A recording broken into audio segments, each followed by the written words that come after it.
Buenas tardes, muy bienvenida a esta sesión. Good afternoon and welcome to this work session to reach our conclusions after this almost 3 days of work here, but a lot of work prior to the platform. I am going to explain what we're going to do now in the next hour, hour and a half, depending on how we can be more efficient with our time use. In order to begin the session, Ricardo Mena is going to introduce the process of the communique of Guayaquil. Then Maria del Pilar, our minister, will read it so that you can follow the text that is being handed out right now.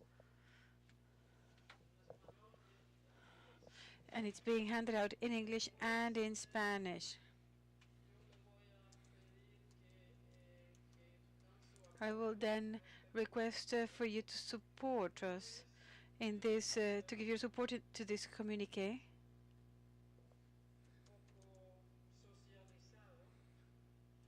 After having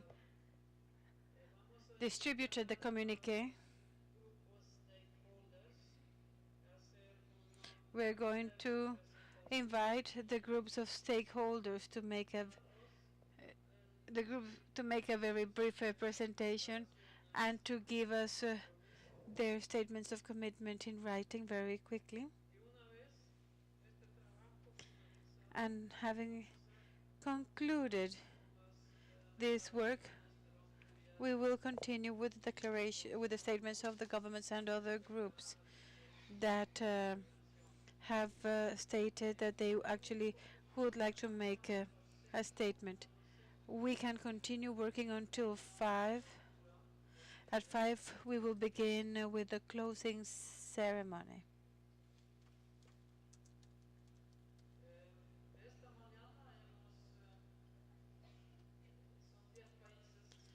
The 10 countries made their statements this morning, but we still have 12 to go. 10, only 10.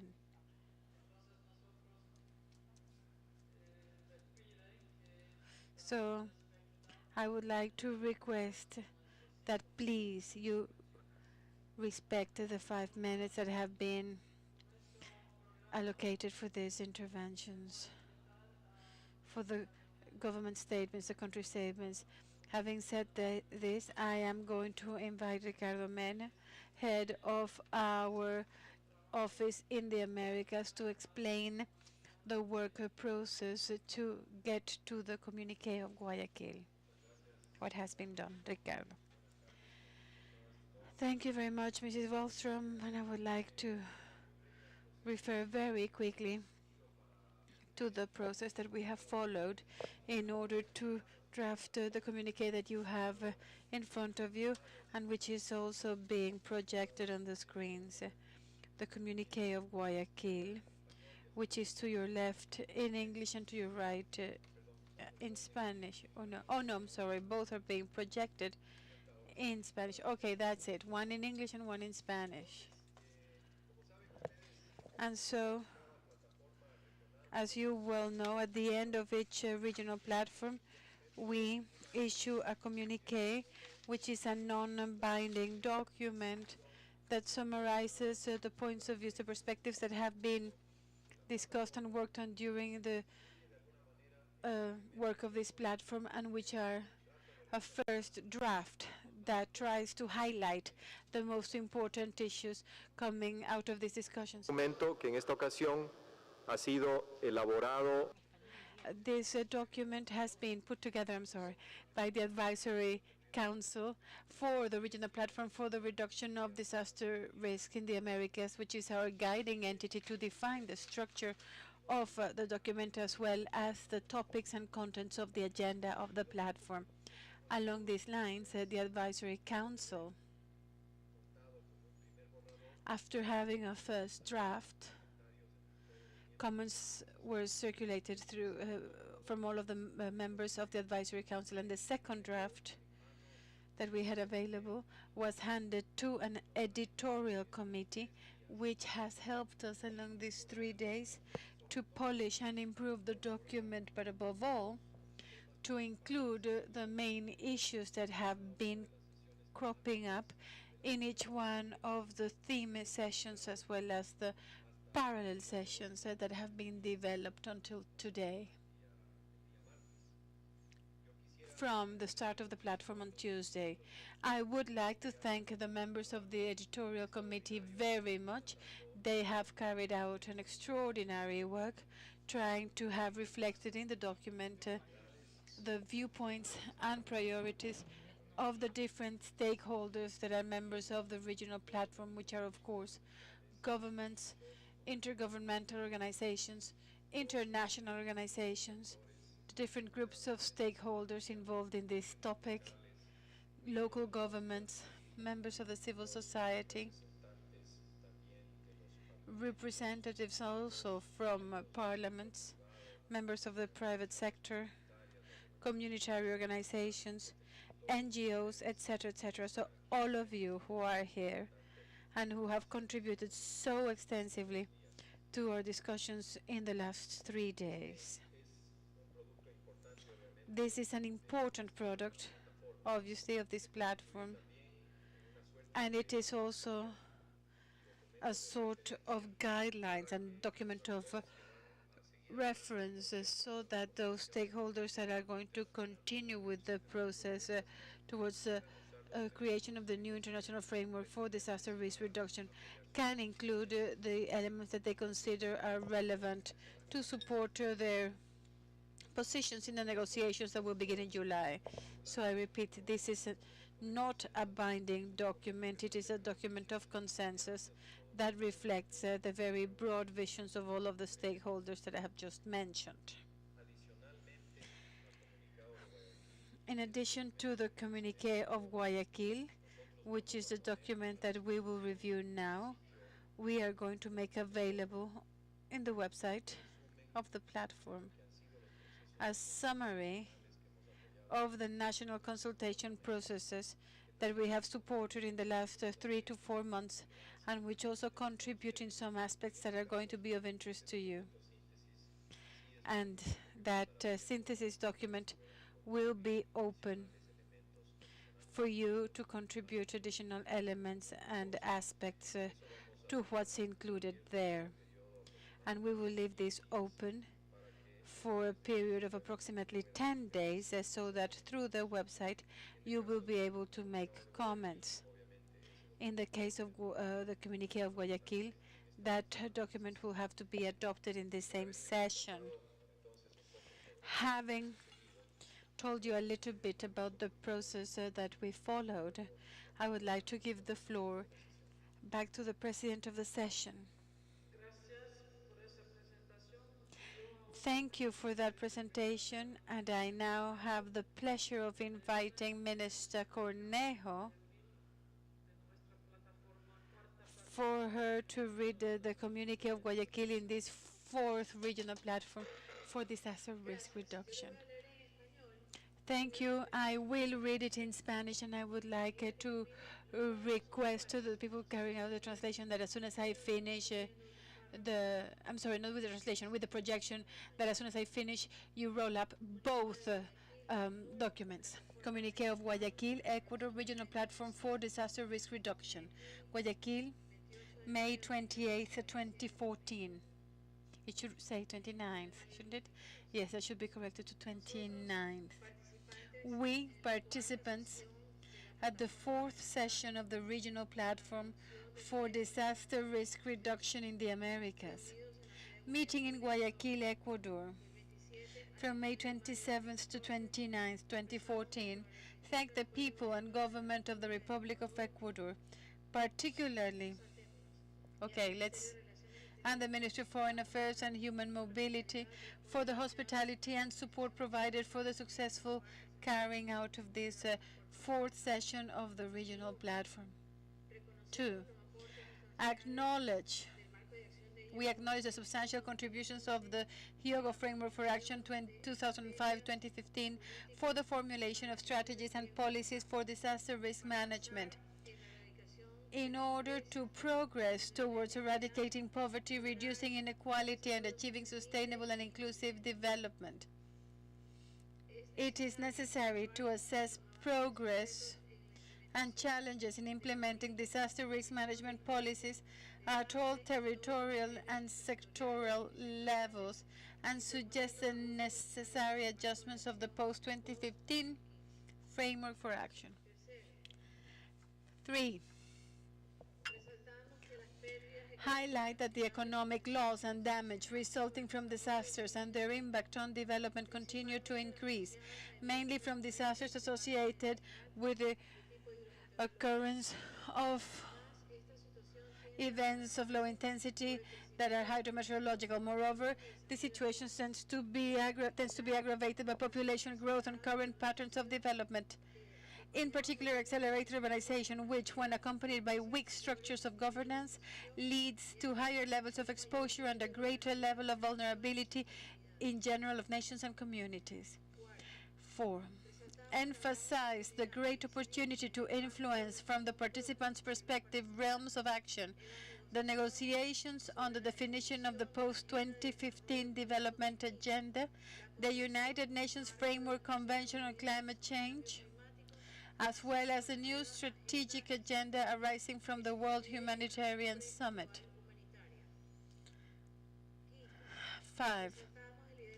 Highlight the leadership of national governments and the significant progress in the transformation of the legal and institutional frameworks and practices with the aim of consolidating a shift away from response-oriented approaches towards development-oriented approaches, both at the territorial and sectoral level, for effective risk reduction such as the PCGIR in Central America, the CDM Strategy 2014-2024 in the Caribbean, as well as the definition of risk management as a state policy in countries such as Ecuador, new comprehensive risk management laws such as in Colombia, the Dominican Republic, Mexico, and Peru, and the many efforts at the local and community level. 6. Recognize the critical role of local governments in disaster risk reduction and strategic management of sustainable development as frontline governments. 7. Acknowledge the contributions of the Making Cities Resilient, My City is Getting Ready global campaign and the achievements obtained in local risk management and urban resilience. 8. Note that 89% of the countries in the Americas are implementing national initiatives on safe hospitals and improve the resilience of new and existing health care services in order to ensure continuity of operations in the event of a disaster. 9. Affirm that protecting essential services, particularly schools and hospitals, is a social priority, a collective and political responsibility, and is crucial for achieving resilient communities. 10.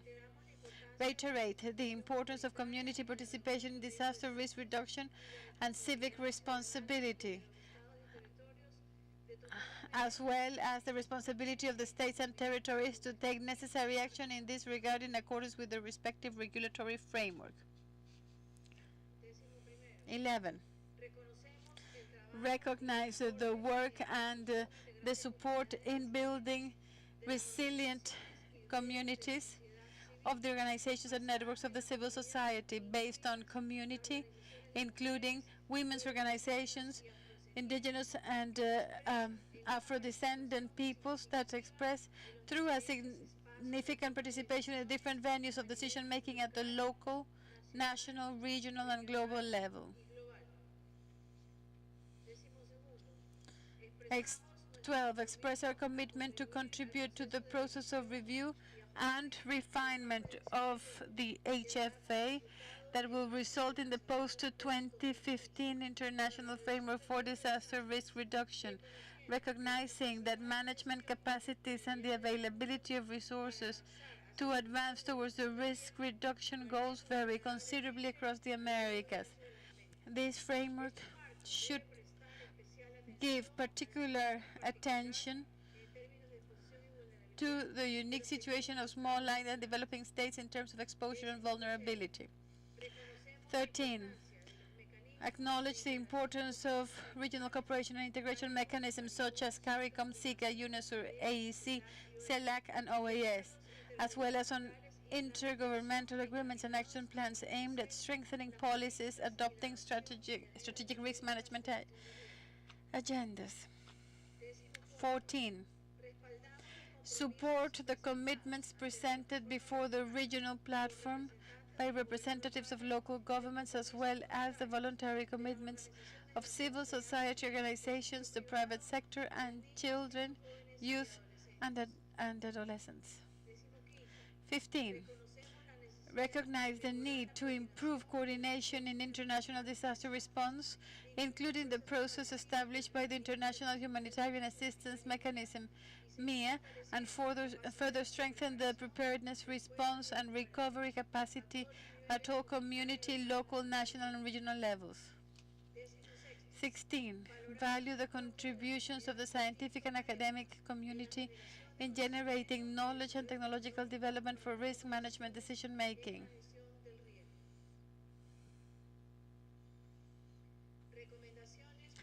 Recommendations for the post-2015 International Framework on Disaster Risk Reduction.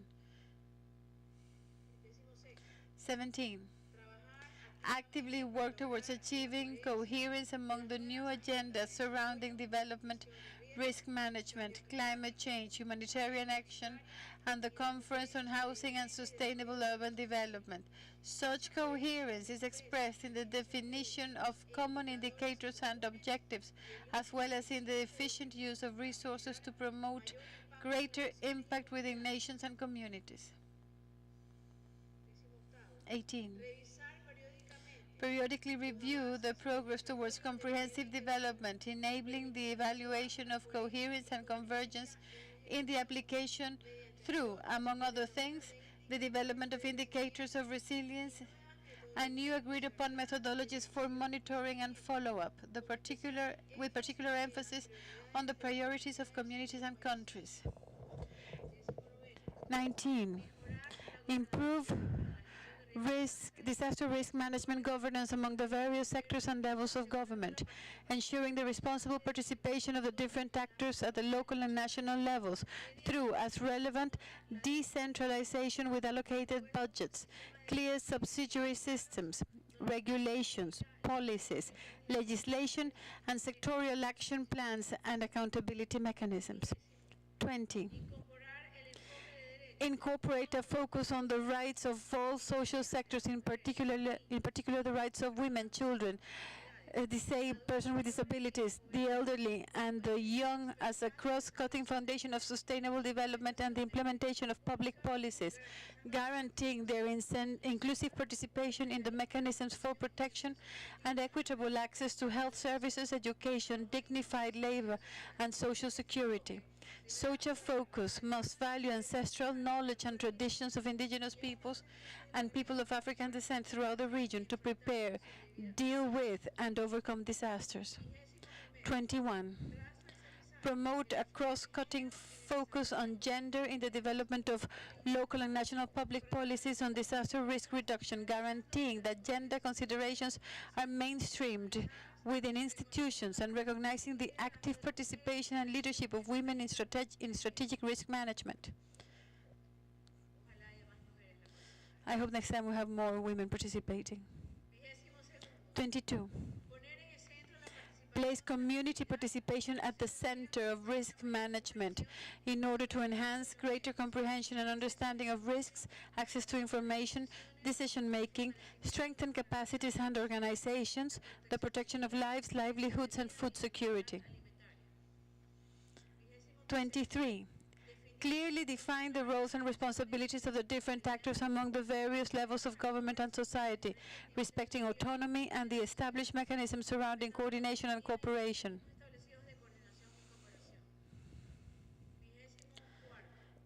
24. Explicitly incorporate local governments in the post-Hyogo Framework of Action 2015 as pertinent actors, relevant actors in risk management with specific competences, taking into consideration the different institutional situations and resources of the different levels of the Americas. 25. Create mechanisms and tools that allow local governments to access various types of resources as well as scientific, technical, and financial cooperation in a decentralized way. 26. Promote nurture alliances, networks, conglomerations of communities, and city alliances, as well as the participation of citizens, communities, and civil society in order to achieve true good governance surrounding urban risk and resilience at the local, national, regional, and international levels. 27. Promote urban and rural land use planning as a key element for disaster risk reduction, incorporating a corrective and prospective vision to risk within the planning policies and regulatory frameworks surrounding the mandate and daily responsibilities of all levels of government. It is indispensable to strengthen methodologies that include these visions in regulatory relevant instruments, codes, and planning standards, as well as to achieve greater access and citizens' participation and interaction between local authorities and the private sector. 28.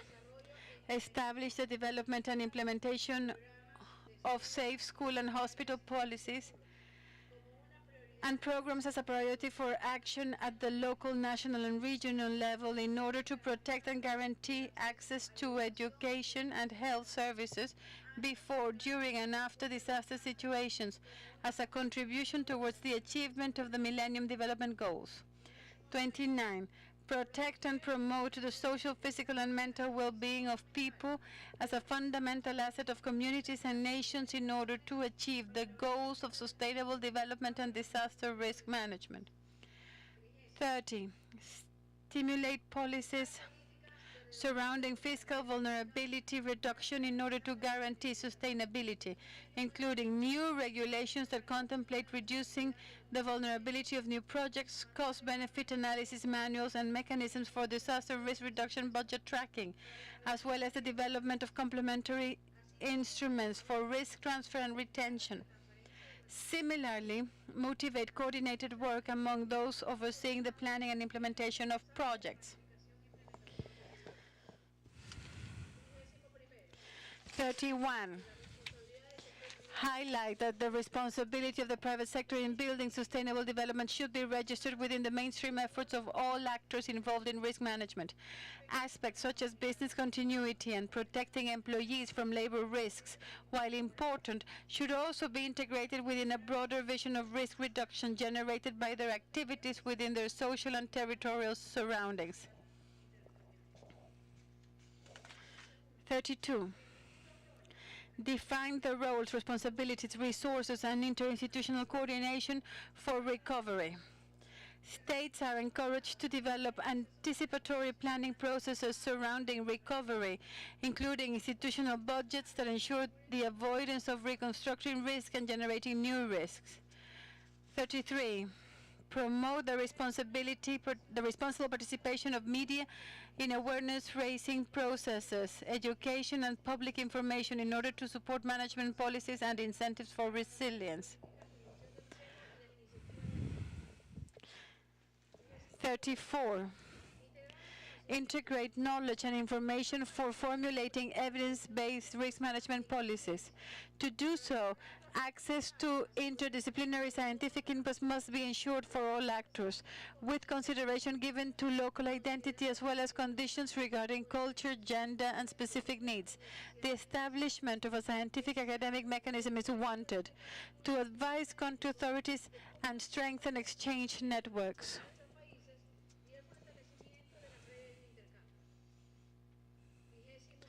35.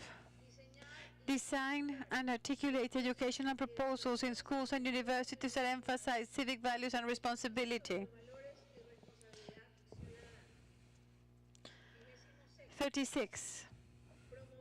Foster horizontal and triangular cooperation to favor the exchange of good practices and stimulate strengthening local, national, and regional capacities that take into consideration transboundary elements and shared resources in terms of ecosystems, watershed management, cultural aspects, among others.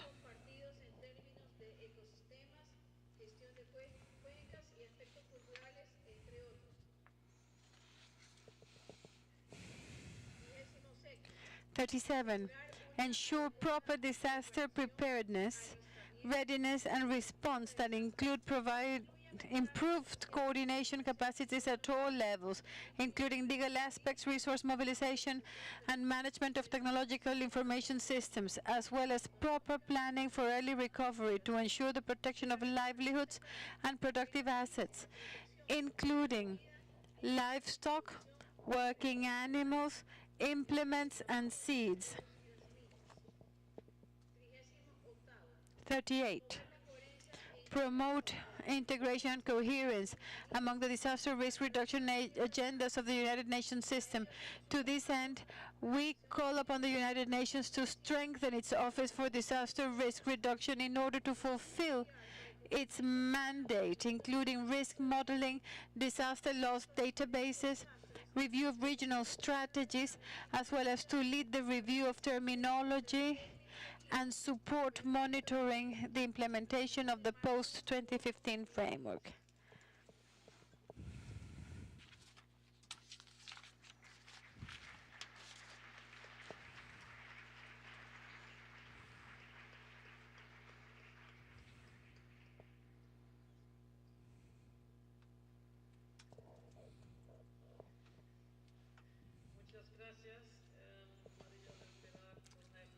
Thank you very much, María del Pilar Cornejo. And I am not sure if I can tell you, if I can count that this communique has been endorsed by all of the assistants. This communique on the work carried out in Guayaquil, is it, I don't know if it is considered endorsed. Meanwhile, I would like to thank the Advisory Council for this work, as well as the Review Committee for the draft. Well, on behalf of Ecuador, we consider this communique of Guayaquil adopted.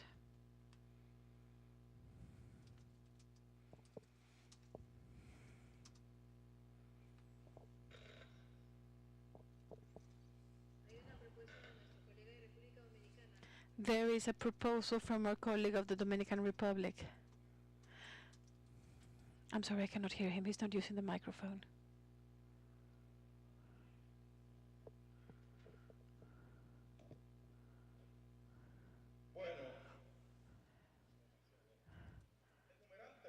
Well, item 3. I would like to read it because there is a phrase that says due to population growth. And because here we are talking about factors that are not positive. If we include that population growth is a factor that affects risk management, we would suggest that, because this is about human beings and population, that we should delete it or change it, because otherwise we could say that for risk management problems to be reduced, it would be better to have a decrease in population.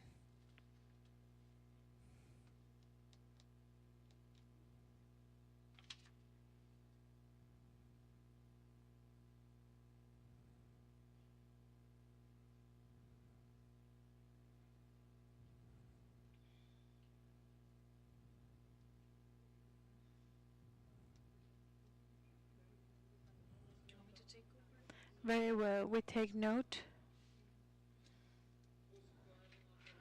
And we will look for a more suitable drafting of this. Apart from that, do you think this reflects adequately your work? Yes, very well. So we will adopt it then. Thank you.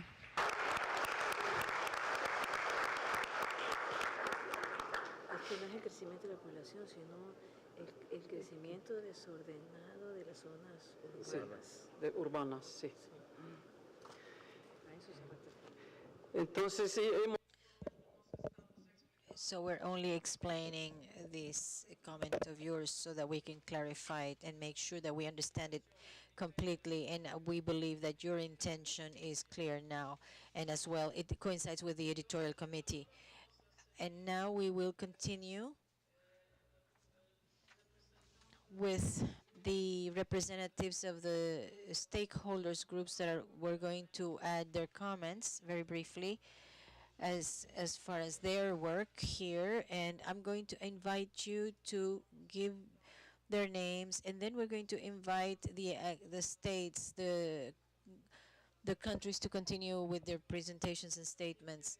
And if there are any other comments from this audience, you will have an opportunity to do so soon. As I have already received the endorsement by the Minister Cornejo, I'm going to invite the representative of the intergovernmental organizations represented by Mr. Barbosa to take the floor for his brief comment.